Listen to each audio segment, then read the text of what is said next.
One welcome to net मार्गदर्शन। मैं सीमा सिंह इस वीडियो के माध्यम से आपके सामने सिलेबस लेकर आई हूँ यूजीसी एनटीए नेट का, जो कि जनरल पेपर यानी पेपर 1 का सिलेबस है।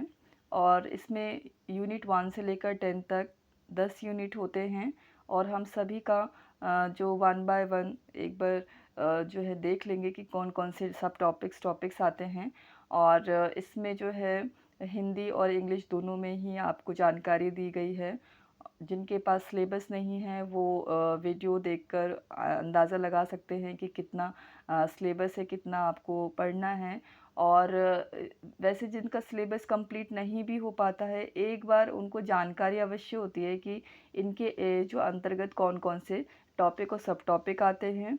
और दूसरा कि ये आजकल जो पैटर्न चेंज हुआ है, सिलेबस तो वही फॉलो हो रहा है और ये सिलेबस अपडेट हुआ था लास्ट 2019 यानी 2019 में ये सिलेबस अपडेट हुआ था। तब से लेकर अभी तक ये चल रहा है। बीच में काफ़ी जो है इन्फॉर्मेशन सुनने को मिली कि जो सिलेबस है वो चेंज होगा, बट अभी तक चेंज नहीं हुआ है, वही सिलेबस आपका फॉलो हो रहा है। बस हाँ, पैटर्न में आपको चेंजेस देखने को मिले हैं, जिसकी जानकारी एनटीए समय समय पर देती रही है अपने नोटिस में।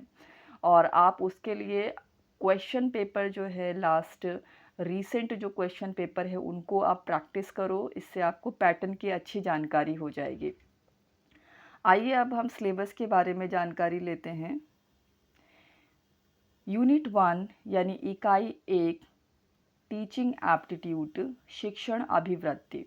शिक्षण अभिवृत्ति के अंतर्गत हम देखेंगे कि टीचिंग कंसेप्ट यानी कि शिक्षण अवधारणाएं, ऑब्जेक्टिव्स उद्देश्य, लेवल्स ऑफ टीचिंग यानी कि जो टीचिंग के शिक्षण का जो स्तर होता है, तो वो उनको 3 भागों में डिवाइड किया गया है: मेमोरी, अंडरस्टैंडिंग एंड रिफ्लेक्टिव। यानी कि स्मृति का स्तर, समझ और विचारात्मक, इन स्तरों में इनको बांटा गया है। आप 1 बाय 1 सबके बारे में पढ़ेंगे। कैरेक्टरिस्टिक्स यानी विशेषताएं और बेसिक रिक्वायरमेंट, जो बेसिक रिक्वायरमेंट होती है टीचिंग लर्निंग प्रोसेस में, उसको यहाँ पर हमें पढ़ना है। मूल अपेक्षाएं बोल लें या फिर आप उसी के आधार पे इसका जो है ट्रांसलेट कर ले कि बेसिक रिक्वायरमेंट, जो मूल आवश्यकताएं होती हैं, उनके बारे में हम पढ़ेंगे। आगे देखते हैं लर्नर्स कैरेक्टरिस्टिक्स। अब टीचिंग के बाद लर्निंग की बात आई है। जो लर्नर्स होते हैं, जो स्टूडेंट होते हैं, उनकी विशेषताएं, कि उनमें क्या क्या विशेषताएं होनी चाहिए। तो ये लर्नर्स कैरेक्टरिस्टिक्स है। Characteristics of adolescent and adult learner. अब देखो, इनको भी हम लोगों ने डिवाइड किया हुआ है। हम इस तरह से पढ़ेंगे कि जो एडोलसेंट, जो किशोरावस्था के जो किशोर जो स्टूडेंट होते हैं, लर्नर्स होते हैं, और जो एडल्ट लर्नर होते हैं, मतलब कि जो वयस्क लर्नर होते हैं, तो उनको हम किस तरह से इन विशेषताओं में कैटेगराइज करेंगे। अब इसको भी यहाँ पर बताना है हमें कि एकेडमिक में सोशल, इमोशनल और कॉग्निटिव, शैक्षिक, सामाजिक, भावात्मक और संज्ञानात्मक। तो इस तरह से हमें इनकी विशेषताओं को पढ़ना है, जो कि लर्नर कैरेक्टरिस्टिक्स के अंदर आती है। इंडिविजुअल डिफरेंसेस पढ़ेंगे, यानी विभिन्न जो व्यक्तिगत भिन्नताएं होती हैं। जो स्टूडेंट होते हैं वो अलग अलग प्रकार के होते हैं। किसी को कोई विधि समझ में आती है, मतलब जो पढ़ाते हैं स्टूडेंट, तो वो अलग अलग विधि का प्रयोग करते हैं स्टूडेंट की काबिलियत के अनुसार, उनकी विशेषताओं के अनुसार। तो सबसे पहले टीचर को इन विशेषताओं को ध्यान में रखना पड़ता है, फिर उसके बाद उसको अकॉर्डिंगली फॉलो करना पड़ता है, उसको अप्लाई करना पड़ता है कि कौन से मेथड से स्टूडेंट को पढ़ाया जाए कि उसको बेहतर समझ में आए। तो इसका बहुत बड़ा रोल होता है टीचिंग लर्निंग प्रोसेस में। अब हम आगे देखते हैं factor affecting teaching related to teacher learner support material. अब इसमें क्या है, इसके अंतर्गत जो शिक्षण प्रभावक तत्व होते हैं, जो शिक्षण को प्रभावित करते हैं, उसके अंतर्गत आता है। एक तो सबसे बड़ा रोल है शिक्षक का, उसके बाद जो लर्नर को हम बोलेंगे शिक्षार्थी, सपोर्ट मटेरियल यानी कि सहायक सामग्री। तो इस तरह से हमने देखा कि इसमें शिक्षण प्रभावक तत्व में इनका बहुत बड़ा रोल है। अब आते हैं इंस्ट्रक्शनल फैसिलिटीज़ के जो अंतर्गत आते हैं, जैसे ये संस्थागत सुविधाएं दी जाती है, तो वो यहाँ पर हमको पढ़ना है। Learning environment and institution. अब लर्निंग के लिए क्या चाहिए? लर्निंग एनवायरनमेंट चाहिए, तो शैक्षिक वातावरण और संस्थान भी हमें चाहिए पढ़ाई के लिए। जो हमारा टीचिंग लर्निंग प्रोसेस है उसको हमें अगर कंडक्ट कराना है, फुलफ़िल करना है, तो उसके लिए हमें ये सारी आवश्यकताओं को फुलफ़िल करना होगा। Methods of teaching in institution of higher learning, teacher centred versus learner centred method. अब मेथड भी अलग अलग होते हैं। जब हायर इंस्टीट्यूशन की जो लर्निंग होती है उसमें मेथड जो टीचिंग के होते हैं वो भी अलग अलग होते हैं। अभी यहाँ पर तो देखिए ये दिया हुआ है कि teacher centred versus learner centred, यानी कि अध्यापक केंद्रित और जो शिक्षार्थी केंद्रित। अब हमने कहीं कहीं सुना भी है कि जो स्टडी मटेरियल है, करिकुलम को भी फोकस करते हैं, कि उसको भी हम फोकस करके एक मेथड निकाला गया है, तो उसके अकॉर्डिंग भी हम एक बार ध्यान से पढ़ लेंगे। Offline versus online method. आप देखा होगा कि ऑफलाइन क्लासेस चलती है उसको ऑफलाइन बोला गया है। ऑनलाइन यानी डिजिटल प्लेटफॉर्म में आप देखते हैं कि ऑनलाइन कितनी सारी जो है सुविधाएं दी गई हैं। स्वयं सरकार ने ही स्वयं जो है ये डिजिटल प्लेटफॉर्म दिया है। स्वयं प्रभा, मूक्स इत्यादि और भी अभी जो है आप अगर अपडेट पढ़ेंगे तो अभी भी आपको और डिजिटल प्लेटफॉर्म देखने को मिलेंगे। उसकी जानकारी आप एक्सप्लोर करिए, क्योंकि इससे रिलेटेड क्वेश्चन बन के आते हैं। Teaching support system. अब टीचिंग सपोर्ट सिस्टम के अंतर्गत क्या है? ट्रेडिशनल है, मॉडर्न है और आईसीटी बेस्ड है। आईसीटी बेस्ड मतलब कंप्यूटर का उसमें यूज़ किया जाएगा। इसमें क्या है? शिक्षण सहायक प्रणाली के अंतर्गत, जैसे परंपरागत जो बहुत पहले से जो मेथड चला आ रहा है, जो तरीका जो पढ़ाई का है वो फॉलो किया जा रहा है, उसको यहाँ पर मेंशन किया गया है। आधुनिक यानी मॉडर्न जो है वो आधुनिक जो सहायक सामग्री, जो सपोर्ट मटेरियल जो ऐड किए गए हैं, जैसे कि आप देख लेते हैं डिजिटल बोर्ड हो गए और प्रोजेक्टर हो गए। बहुत सी ऐसी चीज़ें हैं जो अभी पढ़ाई को, जो टीचिंग लर्निंग प्रोसेस को जिन्होंने एडवांस कर दिया है, मॉडर्न कर दिया है। आईसीटी बेस्ड यानी कंप्यूटर का भी यूज़ होने लगा है, आईसीटी का यूज़ होने लगा है, नई नई टेक्नोलॉजी का हम यूज़ करते हैं इस क्षेत्र में, तो इससे शिक्षण और प्रभावशाली हो गई है। आप देखते हैं लास्ट जो हमारा टॉपिक है वो इवैल्यूएशन सिस्टम से रिलेटेड है। इवैल्यूएशन सिस्टम के अंतर्गत क्या क्या आते हैं आइए देख लेते हैं। Evaluation system, elements and types of evaluation. इसमें मूल्यांकन प्रणाली के अंतर्गत मूल्यांकन के तत्व आते हैं, और साथ में इसमें evaluation in choice based credit system in higher education. So मूल्यांकन के तत्व और प्रकार हमने यहाँ पर देखे फर्स्ट में, एंड फिर उसके बाद उच्च शिक्षा में विकल्प आधारित क्रेडिट प्रणाली मूल्यांकन। क्रेडिट प्रणाली में मूल्यांकन मतलब क्रेडिट प्रणाली दी गई है, जो कि जितना भी आप जो स्कोर करते हैं उसका एक क्रेडिट सिस्टम बनाया गया है, जो कि आपके हायर एजुकेशन में बहुत ही महत्वपूर्ण है। अब देखते हैं कंप्यूटर बेस्ड टेस्टिंग। तो कंप्यूटर आधारित परीक्षाएं जो हैं, आप खुद एनटीए का जो पेपर देने जाते हैं वो भी कंप्यूटर बेस्ड ही है, जो कि आप सीबीटी बोला जाता है, कंप्यूटर बेस्ड परीक्षा। सो इस तरह से कंप्यूटर बेस्ड परीक्षाओं को अरेंज किया गया। लास्ट है इनोवेशंस इन एवैल्यूएशन सिस्टम। सो मूल्यांकन पद्धतियों में नवाचार, ये भी हमें इसके अंतर्गत पढ़ना है। तो ये हमारा यहाँ तक था टीचिंग एप्टीट्यूड से रिलेटेड जितने भी टॉपिक और सब टॉपिक्स थे, ये हमें एनटीए एग्ज़ाम, जो हमारा यूजीसी नेट एनटीए एग्ज़ाम है, उसमें जनरल पेपर के लिए ये यूनिट फर्स्ट हमें कवर करने हैं, इतने टॉपिक और सब टॉपिक। आइए हम यूनिट 2 देख लेते हैं, जो कि रिसर्च एप्टीट्यूड है, शोध अभिवृत्ति। शोध अभिवृत्ति के अंतर्गत जो है हमारे कौन कौन से टॉपिक और सब टॉपिक आते हैं, इसके बारे में जानकारी लेते हैं। रिसर्च का सबसे पहले मीनिंग यानी उसका अर्थ, जो हमारा शोध है उसका अर्थ जानेंगे, उसकी विशेषताएं, कैरेक्टरिस्टिक्स। पॉजिटिविज़्म और पोस्ट पॉजिटिविज़्म इसके अंतर्गत आते हैं, यानी प्रत्यक्षवाद एवं उत्तर प्रत्यक्षवाद। इसके बारे में हम यहाँ पर इस अप्रोच के बारे में पढ़ेंगे। ये शोध के उपागम के रूप में आते हैं। और आगे देखते हैं मेथड ऑफ रिसर्च में क्या क्या आता है। मेथड ऑफ रिसर्च में experimental, descriptive, historical, qualitative and quantitative method आते हैं, जिसको बोलते हैं शोध पद्धतियाँ। डिस्क्रिप्टिव, ये डिस्क्रिप्टिव है आपका विवरणात्मक, एक्सपेरिमेंटल है प्रयोगात्मक, हिस्टोरिकल ऐतिहासिक, और क्वालिटेटिव गुणात्मक, एवं क्वांटिटेटिव जो होता है वो मात्रात्मक। तो ये सारे हम पॉइंट्स पढ़ेंगे। स्टेप्स ऑफ रिसर्च के अंतर्गत, शोध के चरण के अंतर्गत क्या क्या आता है। Thesis and article writing. Thesis जो लिखते हैं उसके बारे में कि ये क्या है, यानी कि शोध प्रबंध एवं आलेख लेखन आएगा। Format and style of referencing, format और संदर्भ की जो शैली है उसके बारे में हमें पढ़ना है। Application of ICT in research, शोध में आईसीटी का अनुप्रयोग। अब लास्ट जो टॉपिक है वो है रिसर्च एथिक्स। इससे बहुत क्वेश्चन आते हैं। शोध नैतिकता के अंतर्गत क्या क्या बातें आती है, क्या क्या पॉइंट्स आते हैं, इनको बहुत अच्छे से आपको तैयार करना है।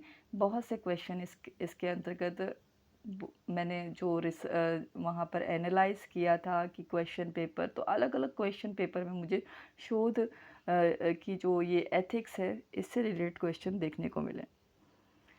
अब आगे देख लेते हैं। तीसरी इकाई जो है ये है कॉम्प्रीहेंशन, बोध का। इससे जांचा जाता है स्टूडेंट का कि जो एस्पिरेंट्स है उनकी बौद्धिक क्षमता को देखा जाता है कि कितना बोध है, उनको कितनी समझ है उनके अंतर्गत किसी भी सिचुएशन को समझने की। तो एक पैसेज दिया जाता है, उसको पढ़ के समझ के हम एक 5 क्वेश्चन दिए जाते हैं जो कि 2 नंबर के प्रत्येक क्वेश्चन होते हैं, और 2 मार्क्स फॉर ईच क्वेश्चन। और उसको हमको मतलब 10 नंबर का जो क्वेश्चन है उसको हमें कंप्लीट अच्छे से करना होता है। और उसके लिए जो समझ है आपकी बहुत अच्छी होनी चाहिए। आपको नर्वस नहीं होना है, आपको बहुत ध्यान से क्वेश्चन को पढ़ना है और उसके बाद अपने आंसर को उस पैराग्राफ में सर्च करना है। तो अगर आप इसको अच्छे से कर लेते हैं तो समझा जाता है कि आपकी समझ बहुत अच्छी है। तो आप इसको प्रैक्टिस करिए, और जितना अच्छे से आप इसको कम समय में कर पाएंगे टाइम मैनेजमेंट में, उतना ही अच्छा स्कोर आप इसमें ले सकते हैं। इसमें मतलब पूरे पूरे स्कोर के चांसेस होते हैं, तो इसे तो छोड़ना नहीं चाहिए। इसको खूब प्रैक्टिस करिए आप। यूनिट 4 इकाई 4 यानी कम्युनिकेशन, संप्रेषण। कम्युनिकेशन का बहुत बड़ा रोल है। हमारे दैनिक जीवन में भी कम्युनिकेशन बहुत बड़ा रोल निभाती है। कि वन वे कम्युनिकेशन नहीं होता है। यहाँ पर 2 या 2 से अधिक पर्सन ही कम्युनिकेशन के लिए चाहिए। तो कम्युनिकेशन के अंतर्गत हम क्या पढ़ेंगे, मीनिंग पढ़ेंगे कम्युनिकेशन का, यानी उसका अर्थ, संप्रेषण का अर्थ, और types and characteristic of communication, जो प्रकार होते हैं और उसके अभिलक्षण होते हैं। अभिलक्षण मतलब जो विशेषताएं होते हैं उसकी जानकारी हम इसमें पढ़ेंगे। Effective communication, verbal, non verbal. ये जो इफ़ेक्टिव कम्युनिकेशन है, वर्बली आप कैसे करते हैं, नॉन वर्बली कैसे करते हैं। यानी कि आप जैसे प्रभावी संप्रेषण में वाचिक एवं गैर वाचिक संप्रेषण को पढ़ेंगे। इंटरकल्चरल एंड ग्रुप कम्युनिकेशन भी होते हैं। इंटरकल्चरल मतलब अंतः सांस्कृतिक एवं सामूहिक संप्रेषण। सामूहिक माने ग्रुप में डिस्कशन करना, और जैसे जो हम देखते हैं आजकल न्यूज़ में भी देखते हैं कि एक साथ बहुत सारे लोग जुड़ जाते हैं और अलग अलग जगह से वो क्या करते हैं, डिस्कशन, डिबेट करते हैं। तो वो डिस्कशन भी इसके अंतर्गत आता है। क्लासरूम कम्युनिकेशन, क्लासरूम अब जैसे टीचिंग लर्निंग में देखेंगे तो क्या होता है कि आजकल ऑनलाइन क्लासेस का जो बहुत हो गया कि कई बार बच्चे नहीं स्कूल जा पाते हैं, या फिर कई बीच में जैसे पहले कभी कोविड का सिचुएशन था तो ऑनलाइन क्लासेस की व्यवस्था की गई थी, या बहुत से ऐसे सिचुएशन होते हैं जब क्लासेस नहीं हो पाती तो ऑनलाइन क्लासेस की व्यवस्था की जाती है। तो वो यहाँ पर जो है आप देखते हैं कि वहाँ पर क्या होता है कि एक टीचर होता है और बहुत सारे बच्चे वहाँ पर जुड़ जाते हैं और वो ऑनलाइन क्लासेस होती है। फिर ग्रुप कम्युनिकेशन होता है, कई बार ग्रुप में हमें चर्चा भी करनी होती है, कई एडल्ट भी जो होते हैं बड़े भी आपस में जो मीटिंग करनी होती है, और ऑफिस की जो मीटिंग होती है उसके लिए भी ग्रुप कम्युनिकेशन ही जो है किया जाता है। अब यहाँ पर है कि कक्षा संप्रेषण यानी क्लासरूम कम्युनिकेशन से रिलेटेड भी बड़े क्वेश्चन आते हैं, तो इसको भी बहुत अच्छे से आपको तैयार करना है। बैरियर्स टू इफ़ेक्टिव कम्युनिकेशन, प्रभावी संप्रेषण की बाधाएं। जो इफ़ेक्टिव कम्युनिकेशन है उसमें कौन कौन सी बाधाएं आती हैं वो भी हमें जानकारी उसकी होनी चाहिए। मास मीडिया एंड सोसाइटी, जन मीडिया एवं समाज, ये भी हमें पढ़ना है। ये लास्ट टॉपिक है कम्युनिकेशन का। यूनिट 5 इकाई 5 देखते हैं, मैथमेटिकल रीजनिंग एंड एप्टीट्यूड, गणितीय तर्क और अभिवृत्ति। इसके अंतर्गत कौन कौन से टॉपिक और सब टॉपिक आते हैं देखते हैं। टाइप्स ऑफ रीजनिंग यानी तर्क के प्रकार जो है हमें पढ़ने हैं कि कितने जो है रीजनिंग के प्रकार होते हैं। नंबर सीरीज़ है, letter series, codes and relationships यानी नंबर सीरीज़ संख्या श्रेणी, लेटर सीरीज़ अक्षर श्रृंखला, कोड्स कूट हो गया, और ये रिलेशनशिप जैसे ब्लड रिलेशन से रिलेटेड क्वेश्चन आते हैं। मैथमेटिकल एप्टीट्यूड के अंतर्गत क्या आता है, इसमें आपका हो गया fraction, time, distance, ratio, proportion and percentage. आप देखो परसेंटेज आपका बहुत अच्छा होना चाहिए, परसेंटेज आ गया तो प्रॉफिट भी आप अच्छे से कर लेंगे, प्रॉफिट एंड लॉस। तो परसेंटेज आप बहुत अच्छे से प्रैक्टिस करें क्योंकि इससे रिलेटेड बहुत से क्वेश्चन देखने को मिल रहे हैं क्वेश्चन पेपर में। Interest and discounting, averages etcetera. Etcetera इसलिए लगा है कि कई बार जो पाइप्स के भी क्वेश्चन यहाँ पर देखने को मिलते हैं इस एग्ज़ाम में।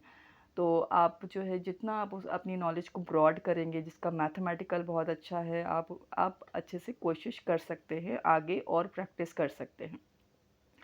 गणितीय अभिवृत्ति, अंश, समय, दूरी, अनुपात, समानुपात, प्रतिशतता, लाभ और हानि, ब्याज और छूट और औसत, ये जो है इसके अंतर्गत आएंगे। आगे चलते हैं। यूनिट 6 यानी इकाई 6, लॉजिकल रीजनिंग, युक्ति युक्त तर्क। इसके अंतर्गत क्या आएगा, understanding the structure of argument.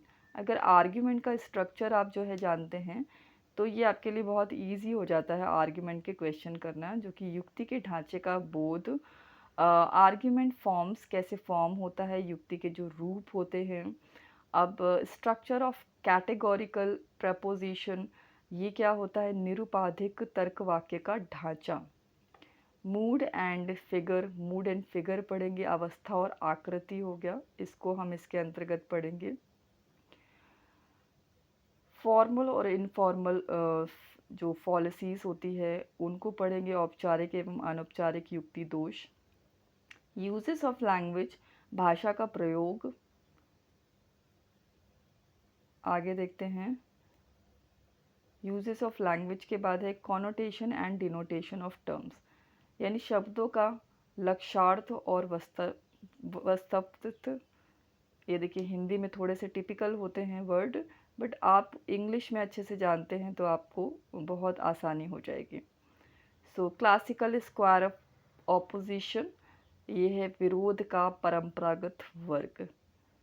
सो ये इसके अंतर्गत सब टॉपिक्स हमने देखे।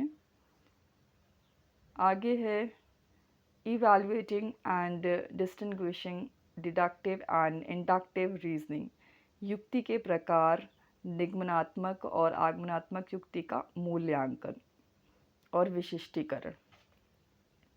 इसके आगे है एनालॉजीज, अनुरूपताएं, और फिर इसके बाद आप देखेंगे वेन डायग्राम से related simple and multiple use of establishing validity of argument. जो वेन का आरेख होता है, पूछा जाता है कि कई बार कोई क्वेश्चन पूछा जाता है इससे रिलेटेड, और पूछा जाता है कि कितनी आकृतियाँ बनेंगी। आजकल देख रहे होंगे आप क्वेश्चन पेपर, तो उसमें आपको क्वेश्चन ऐसा देखने को मिलेगा। तो जब तक आपको वेन डायग्राम का आइडिया नहीं होगा आप नहीं बता सकते कि कितने जो है आकृति बनेगी, और समझ जो है इसमें होनी चाहिए प्रॉपर। तर्क की वैधता सुनिश्चित करने के लिए वेन आरेख का सरल और बहुप्रयोग, इसे आपको पढ़ना है। इसके अंतर्गत इंडियन लॉजिक से रिलेटेड क्वेश्चन आते हैं, जो कि आपको इसकी जानकारी प्रॉपर होनी चाहिए। आप अगर उसे अच्छे से समझ लेंगे तो कई बार मैचिंग के क्वेश्चन आते हैं, मैच द फॉलोइंग करना होता है, और हो सकता है कि आपसे असर्शन रीज़न जो है असर्शन से रिलेटेड क्वेश्चन भी पूछ ले। सो इसके लिए जानकारी आपकी इसमें स्ट्रांग होनी चाहिए। तो एक बार इसको अच्छे से समझ लेंगे। भारतीय तर्कशास्त्र, इसके अंतर्गत क्या क्या आता है कि मीन्स ऑफ नॉलेज यानी ज्ञान के साधन कौन कौन से होते हैं। प्रमाणास जो होते हैं वो क्या होते हैं, प्रमाण होते हैं। इसके अंतर्गत हमने पढ़ना है प्रत्यक्ष, यानी परसेप्शन भी बोलते हैं प्रत्यक्ष ये प्रमाण के अंतर्गत प्रत्यक्ष आता है। अनुमाना, इन्फ्रेंस भी बोलते हैं इसको, अनुमान बोलेंगे हिंदी में। उपमाना, इसको कंपैरिजन भी बोलते हैं, जो कि उपमान है। और शब्दा यानी वर्बल टेस्टिमनी भी बोलते हैं इसको, शब्द। और इसमें जो यहाँ पर देखते हैं अर्थपत्ति, इम्प्लीकेशन भी बोलेंगे इसको, अर्थपत्ति को, अर्थपत्ति, अर्थापत्ति। और अनुपलब्धि लास्ट है इसका प्रकार, अनुपलब्धि, इसको अनुपलब्धि ही बोलेंगे। नेक्स्ट इसका कोई भी दूसरा मीनिंग नहीं दिया गया है इंग्लिश में। स्ट्रक्चर एंड काइंड्स ऑफ अनुमाना, इन्फ्रेंस के जो है ये जो अनुमान की संरचना है और उसके प्रकार के बारे में यहाँ पर हमें पढ़ना है। इसमें व्याप्ति है, इनवेरिएबल रिलेशन, व्याप्ति का जो है आपको जो और हेत्वाभास, ये फॉलिसीज ऑफ इन्फरेंस, इसको आपको यहाँ पर इसके अंतर्गत पढ़ना है। आगे देखते हैं यूनिट 7 यानी इकाई 7, डेटा इंटरप्रिटेशन। तो 7वां यूनिट है आपका आंकड़ों की व्याख्या, जो इसमें आपको सोर्सेस के बारे में पढ़ना है। सोर्सेस मतलब आंकड़ों का स्रोत क्या है। Acquisition and classification of data, यानी प्राप्ति और वर्गीकरण। तो ये तो आपको पता ही है कि एक आपका टेबल आ जाता है और उससे रिलेटेड 5 क्वेश्चन देखने को मिलते हैं। आपके परसेंटेज से रिलेटेड हो सकते हैं, एवरेज से रिलेटेड हो सकते हैं, या फिर टेबल में सामने कोई नंबर पूछे जाएंगे, कोई संख्या पूछी जाएगी, या उसका सीक्वेंस पूछा जाएगा, या फिर कितने मतलब जो आपको टेबल से ही अंदाज़ा हो जाएगा। इस तरह के क्वेश्चन सरल भी पूछे जाते हैं, मॉडरेट भी पूछे जाते हैं, और डिफ़िकल्ट लेवल भी आता है समटाइम्स। तो आप उसके लिए प्रैक्टिस करेंगे इस यूनिट को। क्वांटिटेटिव एंड क्वालिटेटिव डेटा, गुणात्मक एवं मात्रात्मक आंकड़े भी देखने को मिलेंगे इसमें। ग्राफिकल रिप्रेजेंटेशन, अब जैसे बार चार्ट दिया है, histograms, pie chart, table chart and line chart, and mapping of data. तो चित्रवत वर्णन कैसे होते हैं, अलग अलग तरह से होते हैं। बार चार्ट होता है, हिस्टोग्राम होता है, पाई चार्ट होता है, और टेबल चार्ट होता है, और रेखा चार्ट। और इसमें क्या आता है, आंकड़ों का मान और चित्रण। तो हमारे जो क्वेश्चन पेपर में अभी तक हमने जो है टेबल चार्ट को ही फॉलो किया है, तो इसी को हमें प्रैक्टिस करनी है। जैसे प्रैक्टिस करते समय हम इस तरह के भी चार्ट का एक बार अध्ययन कर सकते हैं, ताकि हमें कम से कम नॉलेज हो कि अगर इस तरह के क्वेश्चन आते हैं तो हमें फॉलो कैसे करने हैं, है ना। सो प्रैक्टिस इसमें भी हमारे पूरे मार्क्स होते हैं ये डेटा इंटरप्रिटेशन सेक्शन में, तो इसे भी हमें बहुत अच्छे से प्रैक्टिस करना है। यूनिट 8 इकाई 8 information and communication technology, ICT, सूचना और संचार प्रौद्योगिकी, आईसीटी। आईसीटी के इसमें कौन कौन से टॉपिक और सब टॉपिक आएंगे। Topic ICT general abbreviation and testimony. ICT सामान्य संक्षिप्तियाँ और शब्दावली, मतलब जैसे आईसीटी है, अब आईसीटी का ही फुल फॉर्म बताइए, दैट इज़ कॉल्ड एब्रीविएशन। तो एब्रीविएशन आपके जो है बहुत अच्छे से क्लियर होने चाहिए। आगे है बेसिक ऑफ इंटरनेट, इंटरनेट का basic, intranet, email, audio and video conferencing. Internet क्या होता है, और ईमेल से रिलेटेड क्वेश्चन पूछे जाते हैं। श्रव्य दृश्य कॉन्फ्रेंसिंग की मूलभूत बातें, ये सब इसके अंतर्गत आएगा। Digital initiatives in higher education, उच्च शिक्षा में डिजिटल पहले, ये भी आपको पढ़ना है। आईसीटी एंड गवर्नेंस, आईसीटी और सुशासन। सो ये हैं आपके यूनिट 8 से रिलेटेड क्वेश्चन, जो कि आईसीटी का यूनिट 8 का जो ये टॉपिक और सब टॉपिक आपने देखा, और इससे रिलेटेड क्वेश्चन काफ़ी आजकल प्रैक्टिकल रूप में देखने को मिलते हैं। तो इसको आपको बहुत अच्छे से प्रैक्टिस करना है, रिवाइज करिए। अगर लर्न हो गया है सारे टॉपिक्स अच्छे से, अगर कोई टॉपिक रह जाता है, नहीं पढ़ा है अभी तक, तो आप फॉलो करिए, देखिए, उसके बारे में एक्सप्लोर करिए। यूनिट 9 है पीपल डेवलपमेंट एंड एनवायरनमेंट, लोग, विकास और पर्यावरण। इसके अंतर्गत क्या आएगा? Development and environment, millennium development and sustainable development goals. इससे बहुत क्वेश्चन आ चुके हैं, आपने देखा होगा पहले कि अगर आप क्वेश्चन पेपर उठाएं तो उसमें सस्टेनेबल डेवलपमेंट से रिलेटेड बहुत से क्वेश्चन देखने को मिलते हैं। मिलेनियम डेवलपमेंट भी इम्पॉर्टेंट है, आप इसे देखें। विकास और पर्यावरण, मिलेनियम विकास और संपोषणीय विकास का लक्ष्य, human and environment interaction, anthropogenic activities and their impacts on the environment, मानव और पर्यावरण संव्यवहार, नरजातीय क्रियाकलाप और पर्यावरण पर उनके प्रभाव, ये हम इसके अंतर्गत पढ़ेंगे। अब है environmental issues, local, regional and global, air pollution, water pollution, soil pollution, noise pollution, waste, solid, liquid, biomedical, hazardous, electronic, climate change and its socio-economic and political dimensions। पर्यावरणीय जो मुद्दे होते हैं वो हमें पढ़ना है, स्थानीय, क्षेत्रीय और वैश्विक, वायु प्रदूषण, जल प्रदूषण, मृदा प्रदूषण, ध्वनि प्रदूषण, अपशिष्ट, ठोस, तरल, बायोमेडिकल, जोखिमपूर्ण, इलेक्ट्रॉनिक, ये सब आप देखो, एक एक पॉइंट आपको बहुत अच्छे से क्लियर करना है। एक बार आप देख लो सबके बारे में कि इसके अंतर्गत क्या क्या जो है पॉइंट्स आते हैं। आपको जब उसकी नॉलेज होगी, जो ऑब्जेक्टिव टाइप क्वेश्चन है, आप बहुत अच्छे से उसको सही टिक लगा के आएंगे। जलवायु परिवर्तन और इसके सामाजिक, आर्थिक और राजनीतिक आयाम। तो जलवायु, जो क्लाइमेट चेंज के बारे में अभी हमने देखा कि एक नीति भी बनी है, एक मतलब जो यहाँ पर प्रोजेक्ट भी आया है, वो कौन सा प्रोजेक्ट है, उसके अंतर्गत क्या क्या बातें आती है, मेन बातें। तो ये आपको बहुत अच्छे से इसके बारे में जानकारी लेनी है, पढ़नी है। Impacts of pollutants on human health, अब ह्यूमन की हेल्थ में इनका क्या, प्रदूषकों का क्या प्रभाव पड़ता है, इसको आपको जानना है। Natural and energy resources, solar, wind, soil, hydro, geothermal, biomass, nuclear and forest, यानी प्राकृतिक और ऊर्जा के स्रोत, और पवन, मुद्रा, जल, भूताप, बायोमास, नाभिकी और one. Natural hazards and disaster, जो नेचुरल हैजार्ड और डिज़ास्टर होते हैं, मिटिगेशन स्ट्रैटेजीज़, प्राकृतिक जोखिम और आपदाएं, न्यूनीकरण की युक्तियाँ, हमें इसको भी पढ़ना है। थोड़ा सा इसका जो पीपल डेवलपमेंट एंड एनवायरनमेंट का सिलेबस आपको लेंदी लगेगा, बट एक बार आपको सारे टॉपिक जो है क्लियर कर लेने हैं, एक बार पढ़ लीजिए, गो थ्रू कर लीजिए।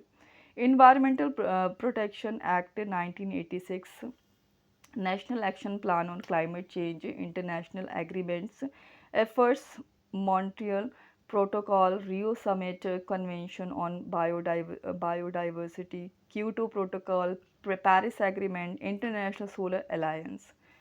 अब देखिए, इसमें समिट का भी बहुत रोल है, समिट भी आप पढ़ेंगे, कौन कौन से प्रोटोकॉल आए हैं, उनकी जानकारी आपको अध्ययन करनी है।